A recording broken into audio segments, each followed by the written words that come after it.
Hi, everyone, and welcome to the Inner Athlete Training Podcast. I'm your host, James Jankiewicz. We have an amazing guest today. You have seen his name. If you are in the fitness industry or you are an enthusiast in the industry, you have seen this name. This name has been on print catalogs, DVDs. It's certainly been on the internet. And if you have been part of the kettlebell movement, then you have definitely seen his name. You have seen the name. Now you're going to know the man, John Ducane. John is the founder and CEO of Dragon Door, best known for having launched the modern kettlebell movement in 2001. And that's just part of what we're going to discuss today. Jonathan, thank you so much for being part of the podcast. Thanks, James. Great to be on the podcast with you, and I appreciate the opportunity. Yeah, and I appreciate you. Briefly, I reached out to you a year or two ago, so some years ago, prior to COVID, about the film project I was working on, and you were kind enough to grant me an interview for that. And I just wanted to, now that I'm trying to resurrect that project and, get it up again, I wanted to just revisit you and have a discussion, almost continue the discussion that we started on camera and kind of take it from there. Sure. So, John, why don't you just begin from the beginning? You have the floor. Tell us about your career in fitness and your experiences with fitness, because they didn't start here in the U.S. You grew up overseas. So please just kind of walk us through your fitness journey, your personal fitness journey. Sure. I was born in Africa, originally South Africa, and then my dad got a job managing a diamond mine in Sierra Leone. Exactly, actually, in the area where blood diamond was referenced, but we were kind of not blood diamond types. It was more legit in those days. But I grew up, first in the desert and then in really a very natural kind of wild atmosphere in the jungle, little mining camp in Sierra Leone, and very athletic as a young kid out there. A lot of swimming, all kinds of physical activities, and just generally everything was out of doors. There were no good schools out there, so I was sent to boarding school in England, primary school, and I was reflecting quite a lot on what the physical education was like at a British boarding school, and this was in the 50s, right? Not that long after the Second World War. So we would start the day every single morning with calisthenics. Like there was like a half hour of solid calisthenics, 8-year-old kids up to 13. It was an absolute, no one was spared. So this was like a tremendous, vigorous start to the day.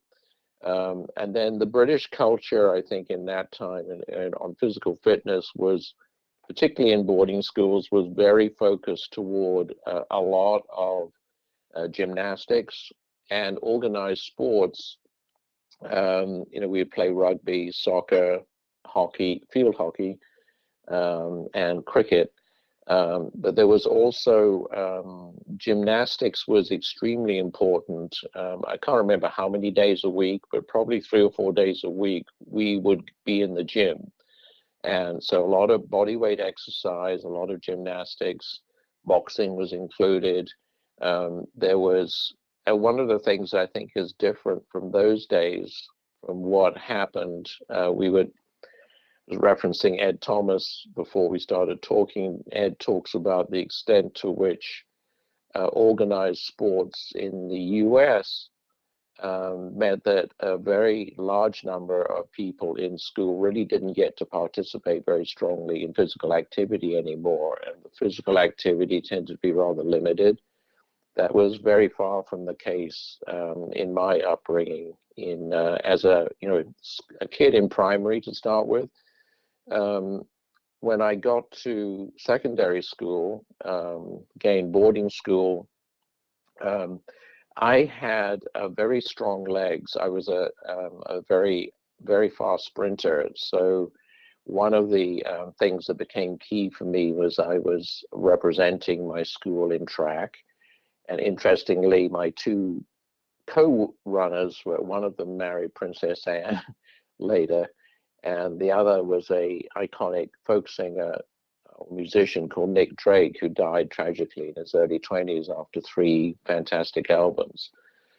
So track was very important, long jump. And then I also had a very strong interest in those early days in weight training, free weights, but there was no one really coaching it properly. It was just lift that weight and no great advice on how to do that. Did some judo, did some karate. As I approached my late teens, I got interested in Eastern philosophies and started to teach myself yoga out of Iyengar's Light on Yoga book, and developed a passion for yoga, which carried through into my early 20s. Eventually, so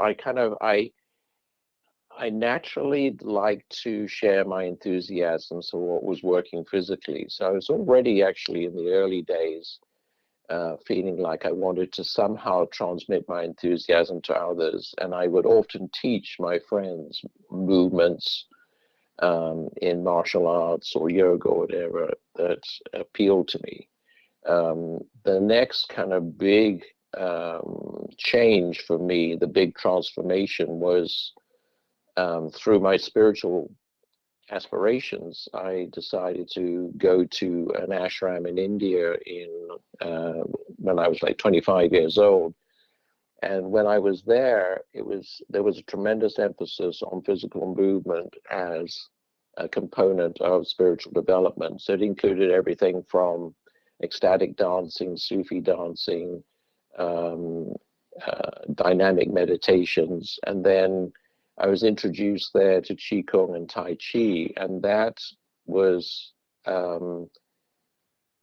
took precedence for me and has ever since over yoga. I found that the meditative movement was extremely satisfying, and it met a lot. I had difficulty learning complex movement, but it's been kind of a basis for me ever since. So eventually, I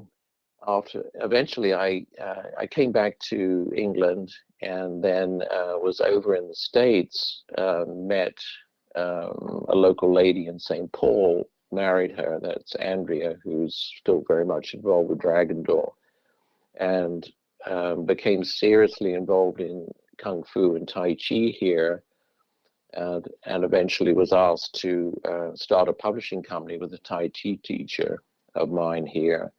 And I went for it, started Dragon Door back in, it was 1991, initially just to publish books and videos and do workshops on Tai Chi and Qigong. So that was kind of the impetus. I've had this, up until that point, had had this lifelong interest in everything to do with movement, really. And my hero from the early days, the model for me, was Bruce Lee. I was never attracted, I think partly because of my type of body. I was never attracted to bodybuilding or wanting to be kind of big. I was more interested in having that kind of lithe, toned, ripped, obviously muscular body, an explosive body that you saw someone like Bruce Lee demonstrate. So when I started Dragon Door, that was kind of my emphasis in what I wanted to communicate. Let's pause just for 1 second right there. Two questions. Yeah. I'd like you to just backtrack us. Sure. Two basic ones. Paint a little more of a picture, because I'm just very curious, of what the gymnastics looked like when you were originally going to boarding school. You mentioned boxing, you mentioned weights, but more broadly, like what did that integrate? And then I want to ask you about dynamic meditations after that as well. Sure. So the gymnastics was pretty well everything that you see in those, like the old photographs that Ed Thomas would show, like climbing ropes, using ladders, working with the horse. We used rings. We did a lot of bar work. So it really did encompass most of what you could consider classic gymnastics. Would it be equivalent to the Turner Vines here in the U.S.? Yes. Okay. Yes. Yeah, definitely. And then, yeah, no, that definitely helps paint a better picture. And then, Yeah. what about when you were in India? Explain a little bit more about dynamic meditation. Yes. The teacher I was with is kind of, in some ways, notorious, Bhagwan Sri Rajneesh. He was a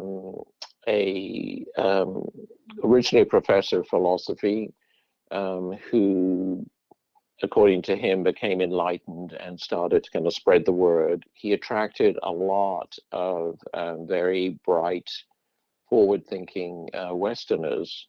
He had studied and had a big interest in a spiritual teacher called Gurdjieff, and he had a belief that one of the problems with a lot of religion, spiritual programs, was that they de-emphasized celebratory movement as part of what would help with you spiritually. So he encouraged, in particular, he was also interested in the burgeoning modern therapy movement, alternative therapy movements, and he came up. He said it's very hard, particularly for Westerners, to go into a quiet meditative place when they haven't really settled themselves. And he said that so he developed meditations that started with extremely vigorous movement, where you'll be jumping up and down literally for 15 minutes on the spot, shouting a mantra like "Who." And then there would be 15 minutes of very vigorous music followed by spontaneous dance. Then you would sit for 15 minutes in tranquility, and final 15 minutes would be lying down. So that was a kind of pioneering concept, really, where you would combine highly dynamic movement, spontaneous movement, with then extreme quiet and tranquility. And I found that very appealing, as a rather antsy person. I found this extremely satisfying.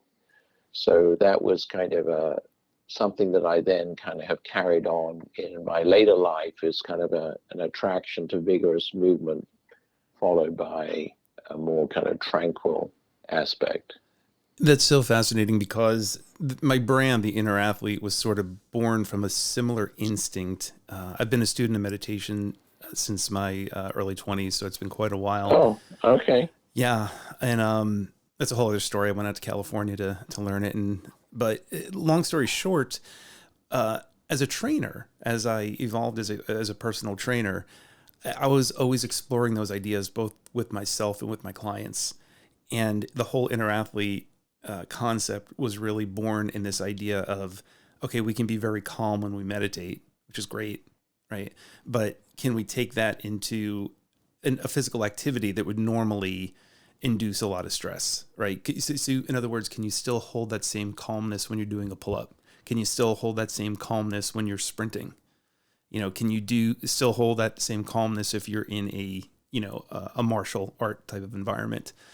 And it was my working on myself in that capacity and then teaching other people that kind of thing that sort of like donned the name inner athlete training. So that's why dynamic meditation really caught my attention when you mentioned that. Yeah, and something that one of the books that I read not so long ago that really helped, excited me in the explanation, was a book called Go Wild by John Rady and Richard Manning. And the subtitle is Eat Fat, Run Free, Be Social, and Follow Evolution's Other Rules for Total Health and Well-Being. And they posit there that it's a book about how to get in touch with how we're really wired to be as humans over the eons. Yep. And I don't know if you're familiar with the book, but something that excited me very much was they talked about how what made the human animal special over all other animals was the extent to which we develop skilled movement. We have more skilled movement than any other animal on the planet, including being able to outrun any animal over we are not going to beat a cheetah short term, but we can outrun a cheetah long term. But he said what that required was a massive brain. So our brains actually developed to the extent they did to be able to handle complex movement. Um, the problem these days is we're not moving with the frequency and complexity that we used to move. And that's created a lot of mental problems as a result, because our brains simply aren't being used to the extent they deserve to be used as to meet our movement needs. And this personally made total sense to me. One of the very interesting pieces in the book is where they interviewed the gentleman, the Dutch psychiatrist who came up with PTSD as a diagnosis. They asked him, so after all this time, he's dealt with veterans' trauma and rape victims, all kinds of issues. And they said, well, so what do you now recommend most for helping folk who have PTSD? And he said, well, forget talk therapy. What I recommend is social movement. Mm. And that of course harks back to, if you look at indigenous cultures, there's communal dancing was at the root of a lot of spiritual practice. And in fact, the origins of Qigong is often traced back to those shamanic dances back in the day. And you see it again in the American Indian traditions, African traditions, where you're encouraged to move very, very significantly.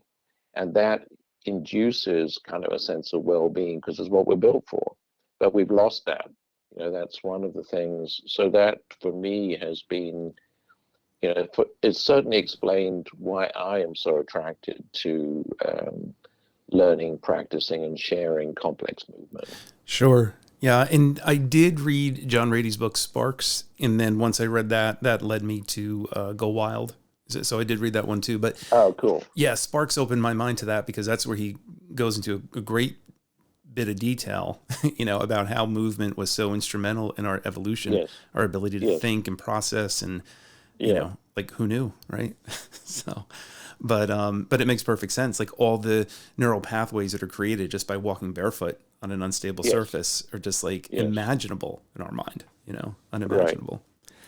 Right. All right. So now let's continue with your story then. So 1991, you started Dragon Door, and then tell us how that went from where it was to what it is. We'll take us up to 2000, where you then brought Kettlebells into the mix. Exactly. Sure. Yeah. So it was, my Tai Chi teacher had a publishing company before, but it turned out he really didn't know much of what he was doing. And after a year, he left the company, and I was kind of handling it alone. It was quite the struggle initially. Fortunately, I learned to channel my enthusiasms into copywriting. I studied copywriting very diligently and became very good at copywriting, built up a kind of direct response catalog, which kind of saved Dragon Door from disappearing. Because if you can get people excited about abstruse disciplines like Qigong and Tai Chi, then you're definitely ahead of the game. And I had also started to teach Qigong locally at a place called the Open U that later became the Learning Annex. And while I was teaching there, I saw that there was this very interesting looking Russian gentleman called Pavel, who was also teaching there. And he had some intriguing courses on flexibility and an abs course and a strength training course. So I went to check out his flexibility course. It was like a 3-hour workshop, and it was packed. There were about 70 people in this relatively small room, and it was everyone from grizzled vets to young ladies to grandmas. It was a very interesting mix of people. And he was showing people how to increase their stretch by 2 or 3 inches almost on the spot. And he had a lot of charisma. He was probably about 25 years old, hadn't been in the country very long, but he had a definite kind of stage presence. So I went up to him afterwards, and I asked him, I said, hey, have you thought about being published? And he said no. And I said, are you interested? Would you like to be? And he said, sure. And he just had a few stick drawings at that time and some notes for his work, his flexibility workshop. So Pavel and I came out with his first book, Beyond Stretching, and it was, with my kind of marketing savvy at that point, the book started to do very well, and I realized, we were really onto something here, that he had a voice and a way of communicating otherwise abstruse information from Eastern Europe in particular. It was just generally innovative. A lot of it was very innovative for Western ears. And we started to build a kind of culture around Pavel and his kind of shtick, as it were, of the sort of Soviet secrets. We followed it with an abs book, followed it with the big breakthroughs. He studied some Qigong with me, and I introduced him to some of the iron shirt techniques, including special power breathing. And that was kind of a light bulb for him. I showed him some high tension isometric Qigong for iron shirt, and he kind of put that together with his great knowledge already with isometrics and power breathing, and came out with Power to the People, which was kind of a breakthrough book on strength training and really got a lot of people's attention. And this was, I don't know, what, 97, 96, 97. So it was like a great partnership. We really understood each other, had a lot of respect for each other in different ways. And then, so the culture of the company was changing dramatically, because it was starting to be very vigorous and visceral in its approach to the recommendations for exercise. I think the other thing that was, we were meeting a need then for, people were getting tired of machines, which had started to, dominated the industry for quite a while. And Pavel was very much about a combination of bodyweight exercise, flexibility, and also free weights. Very big into powerlifting, is one of his passions, but very, very great understanding about how to use free weights properly. And we were kind of helped instigate the movement away from machine-based exercise back into free weights and bodyweight exercise. And then in 1998, he told me about how he had trained. He'd been a strength and conditioning coach for special forces in Russia for a couple of years, I think just after leaving college, before he left for the States. And he said, I trained with these things called kettlebells there. I'm wondering if we could do anything with them in the States. So I looked at them and I thought, yeah, this is something I think that we could definitely be successful with. It was hard to say to what extent. So he had some kettlebells that he'd got from a Russian hockey player. And I went to a local guy in the Twin Cities, and the kettlebells that Pavel had originally were hollow. They were the kind that became popular with Giro Boy Sport. And I made a decision, actually, look, let's go with solid kettlebells rather than these hollow ones. I think it's going to be easier. And they had three main weights, 16 kilo, 24, and 32, which are kind of the favorite weights over there for exercising, for Giro Boy Sport, rather. And we designed the first ever 16 kilo kettlebell that was compact and about half the size of the 24.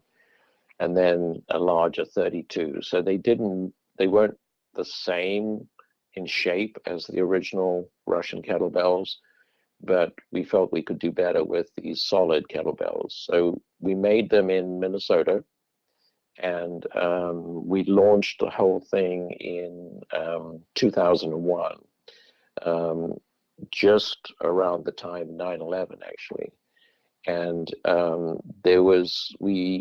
we immediately attracted the attention of a lot of very astute, forward-thinking physical trainers who I came to the workshop. A lot of the people who first showed up in the first two workshops went on in the end to develop their own certifications, actually. So it quickly became recognized as something dramatically different. I think, again, it was great timing for us. There was a shift in consciousness at that time. Again, moving away, a frustration with aerobics, a frustration with machine-based exercise, a desire to come up with something that was generally overall more effective. And of course, as you well know, James, kettlebells have this kind of what the hell effect, where you're doing a swing in particular, and the impact of that exercise goes far beyond what you would think it would do. And it has an impact in your ability to run, to throw, to hit. To do anything that requires power just gets better. Yeah, yeah. And of course, and one of the big, I think, breakthroughs was the use of the hip thrust with the swing, and its impact again on any kind of dynamic movement, anything requiring power. And one of the big revelations for us that was wonderful to see very early on was that it became favored by ladies. Men tend to overemphasize the upper body. They're very much about building big biceps and big chests, and they tend, as a generality, to neglect their legs. Women, ladies, as a generality, have tended to favor their lower half of their body. So you'll see them really working a lot on their legs, butt, abs, that whole area, thighs. What was terrific for women with kettlebells, and particularly something like the swing, is that it would give you a very, very strong, toned lower body as well as upper body without the kind of perceived danger for many ladies of getting overly bulky. So it really met a very, very important number of benefits that women in particular look for. So to our surprise and great happiness, if you went into even the earlier kettlebell classes, a very significant portion, maybe over 50%, quite quickly were women. So that was very heartening.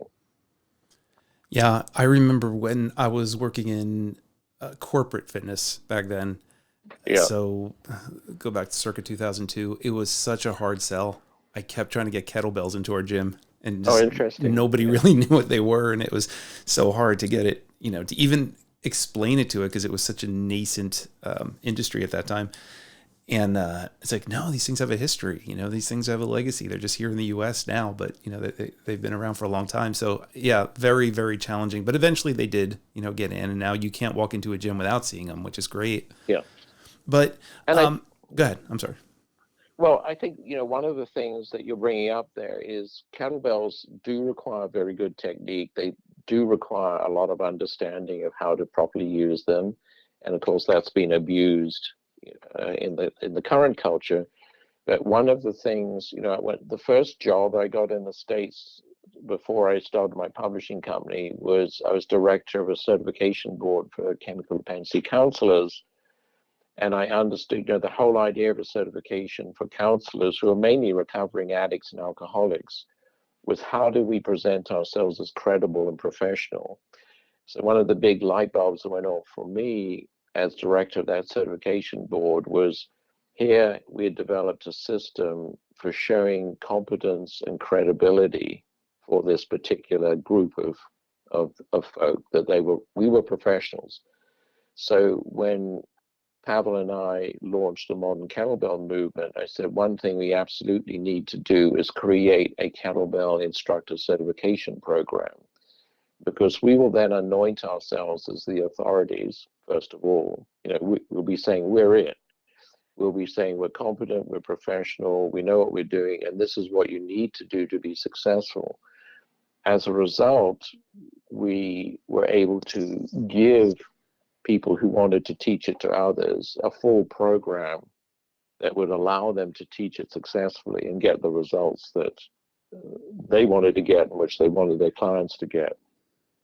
And of course, the other thing that happened out of that was that you then had people who were very closely linked to us in terms of loyalty and respect and understanding, who wanted to promote us as much as themselves because it was a win-win for both sides.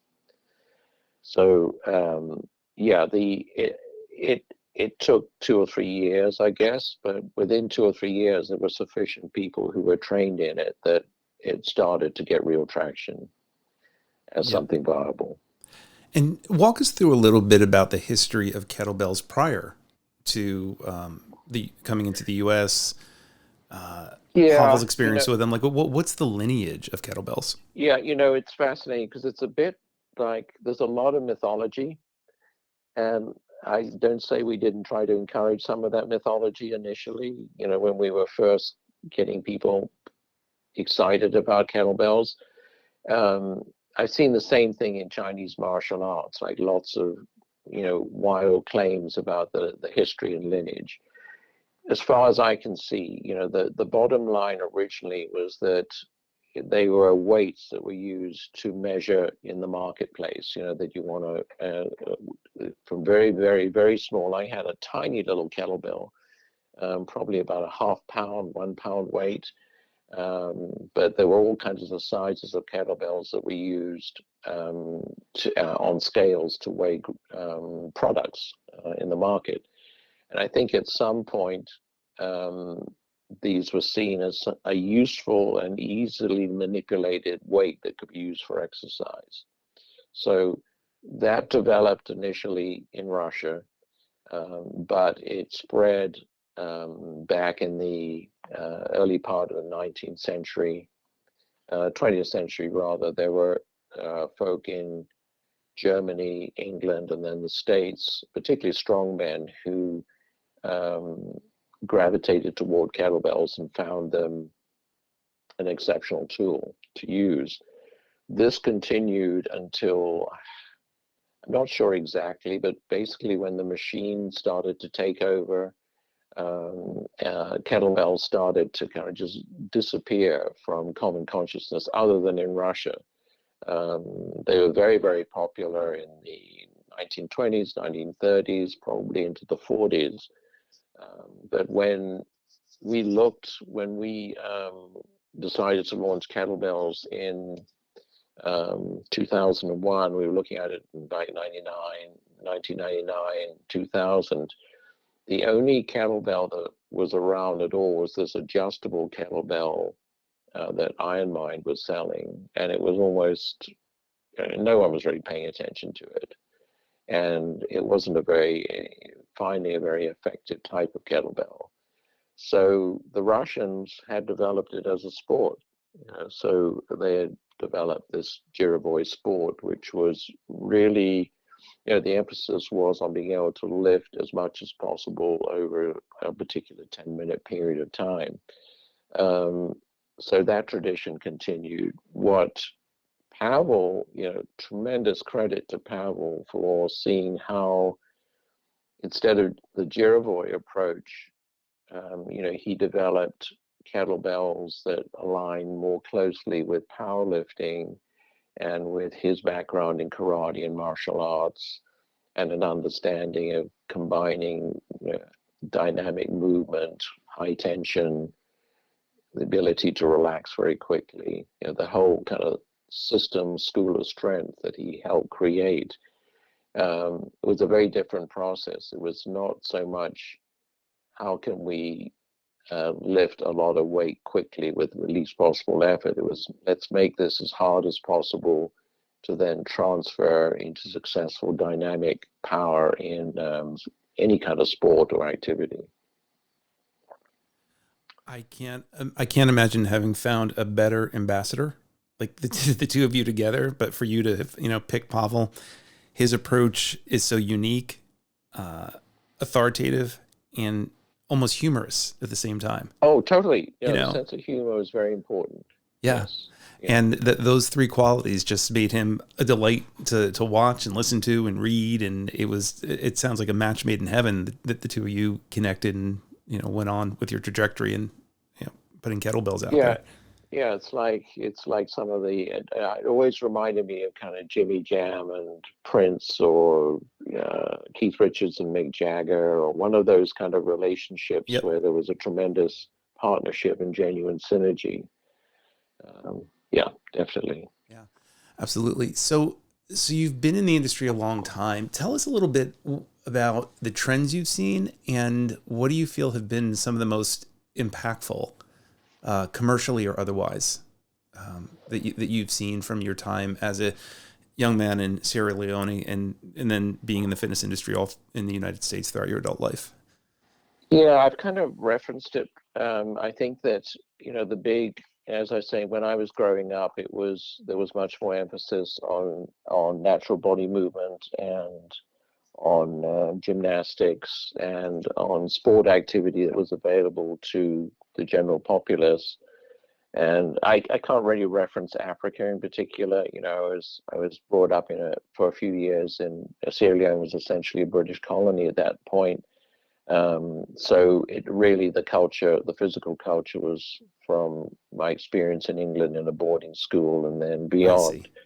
beyond. But I think that, as I've referenced before, there were the main trends that were certainly very successful for quite a while were aerobics and machines in this country, which then, of course, transferred over into countries like England, where I was brought up as a young kid and a teenager. So, the what had the biggest impact initially probably was aerobics, and then, as I mentioned, the machines.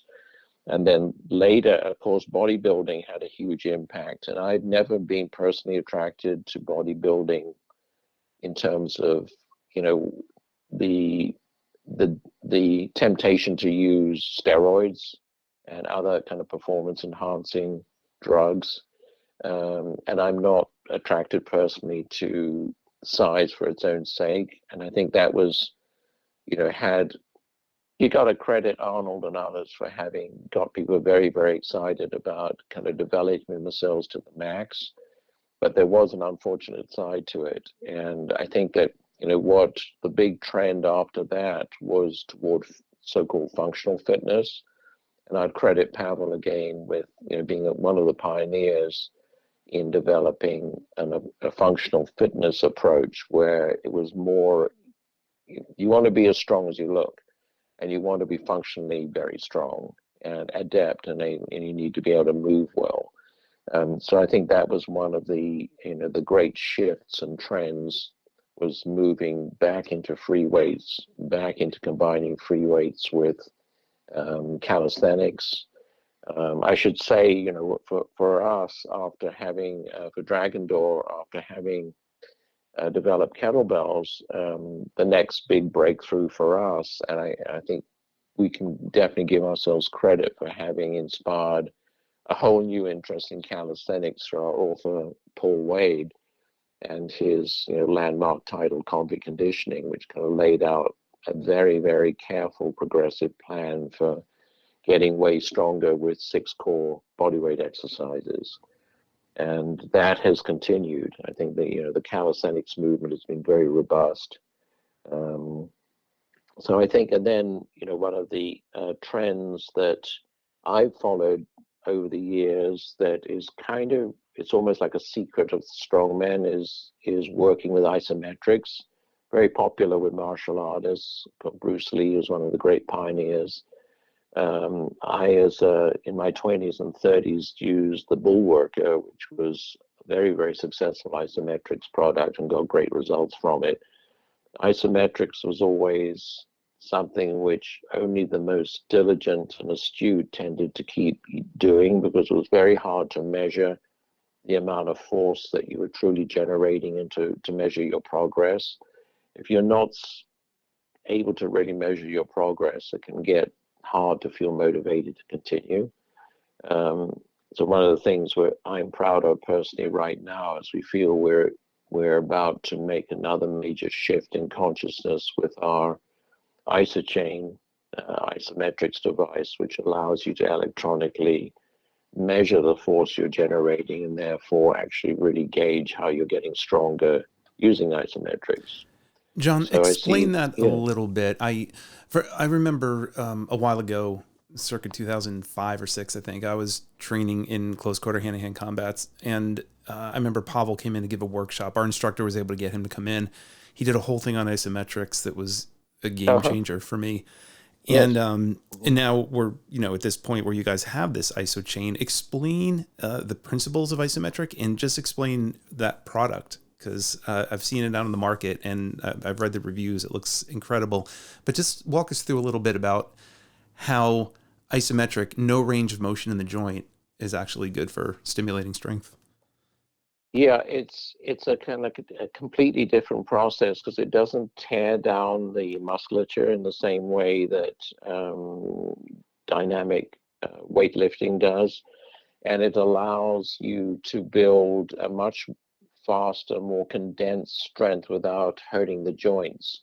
When you're, the whole idea of it is you're either pressing against something that has no give or there's a very, very slight give. You can either do it with your own body or using some kind of a device. And like Bruce Lee developed this bar with a chain, and you'd strain against the bar in certain positions. The bull worker, it was kind of a bow and arrow effect where you'd pull these bands apart or press the bull worker in with a very, very tight spring. Um, what happens is that you're not bearing load while you're doing this, while at the same time your body is going through a tremendous force generation. So it saves the joints from injury. Very, very, very. It's the chances of getting injured while doing isometrics are very slight. The risk reward ratio is very high on the reward side. You develop a far more compact type of strength than you'll get from other styles of weight training. So our isochain device, which Paul Wade developed, as I said, the big kind of issue with isometrics is that it's very hard to gauge. You can see, like the bull worker had some kind of scale, you could get some idea of the amount of tension you were generating. But unless you've got like a $20,000 machine in a special facility, there was no way to say, okay, I'm generating 125 pounds of tension right now. Mm-hmm. With our device, you're able to, it gives you a readout that shows you exactly how much tension you are generating. And what I found personally when I was using it, and what everyone else finds out, is you do isometric exercise generally for about 6 seconds, where you're maxing out your tension in the deadlift or whatever the movement is. Let's take the deadlift. So let's say you're showing 200, you start your deadlift movement and it's showing that you're doing 250 pounds, and you go, really, 250 pounds? And then you tense up that much more, and boom, it goes up to 275. What you're seeing is that if you hadn't seen that readout, you would have left that strength gain on the table. With the isochain, you get to immediately experience that actually you're not tensing up as much as you think you are. So you can then add more tension, and boom, you can see the result immediately. And that's amazing because you see the number and then all you have to do is tense up more. Right. And Yes, then you see the yes, difference in what you were lacking, which is amazing yes, feedback. yeah. And the other thing, what I remember, one of the benefits of isometrics is, let's say you're doing a deadlift, that there are places in the movements when you're lifting a weight, pushing, pulling, where there are sticking points, or there are points where you kind of basically breezing through part of the movement. You kind of almost cheating it. Isometrics, through the kind of process of irradiation, make sure that the entire musculature is affected. So there's no part of the movement that is going to escape the tension. So there's no place where you're going to be able to really cheat on it. So again, it's kind of it's far more thorough in its strength building impact. And one of the machines I started using this year was an isokinetic machine, similar, except it just there is a range of motion. But as you know, it's all contingent on how much power you're putting into it. And the more power you put into it, the more resistance it gives you. So your range of motion is limited, and it forces you to go very slow under the greatest amount of tension. So it's probably, I would guess, secondary to, to pure isometrics, but it's still, the strength gains. And again, you could see them on the monitor because, a month ago when you did a bicep curl, it would go up to like 10 and now it's going up to 20 with the same resistance. And what's unique about it is you don't necessarily morph differently. Your bicep doesn't look much bigger, but in a very affirmative way, it's much stronger. It's very different from weight, bodybuilding. Yeah, exactly. And yet, of course, when you then transfer and go and lift a weight separately, you'll see the increased strength. Yes. And that's when I, as a trainer, when I work with clients and I have them do kettlebells, it's just like that. And you mentioned before the term functional training. It's such an important concept because you get them to map the kettlebell to certain things they may do, like grabbing your luggage at the airport as it goes around the gym site, right? It's like exactly. There's a very practical applied application to that movement. Yes. Right. Totally. And again, one of the things right now, what is interesting for us with the isometrics device is that we're seeing it being very, very popular with people in their 50s, 60s, and 70s in particular, and also women who are older. And that demographic is appreciating the lack of harm that might be caused to their joints. A lot of people have been able to get back into strength training when they thought that their injured joints weren't going to allow them to be that active. Yes. So that's been very satisfying. Women are still, we've seen very few women yet take up isometrics. It seems to be, I haven't quite figured it out, but it's very male oriented right now. Certainly hope that changes. And the women I do know personally who've used the IsoChain and isometrics love it. But there's some kind of block there. It appears to be very male oriented for the time being. Well, we sold them on kettlebells. We'll get them on IsoChain. It's just a matter of time. Yeah.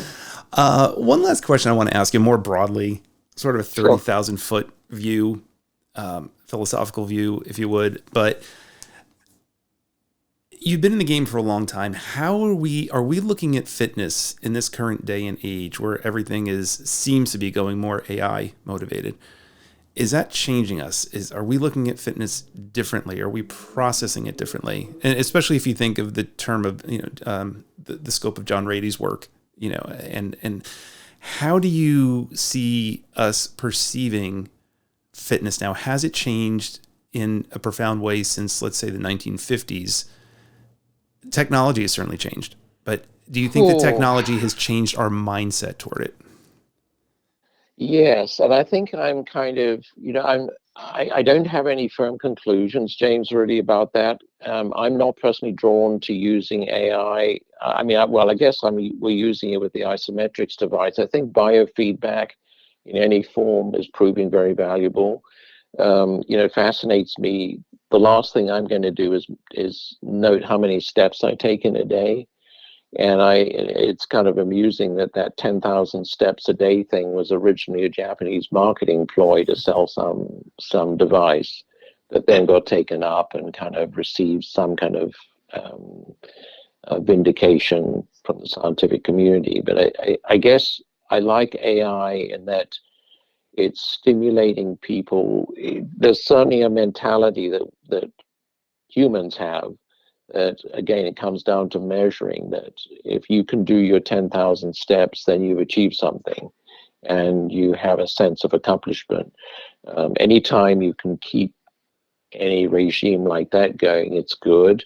I don't have a good grasp, frankly, on whether we're evolving or devolving overall in fitness. I think there's been, quite a lot of progress in nutrition. It's still a minefield.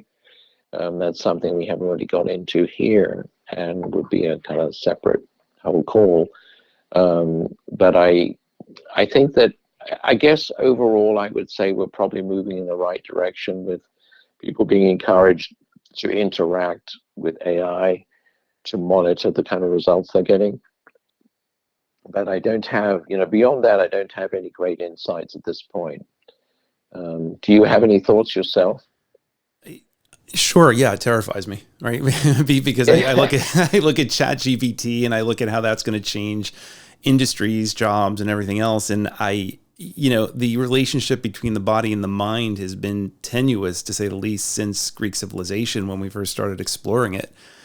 And I just find this is not really going to help it, Ah, I get it. I see what you're saying. Yes. Yeah. I mean, in those terms, if you think, and of course, on that level,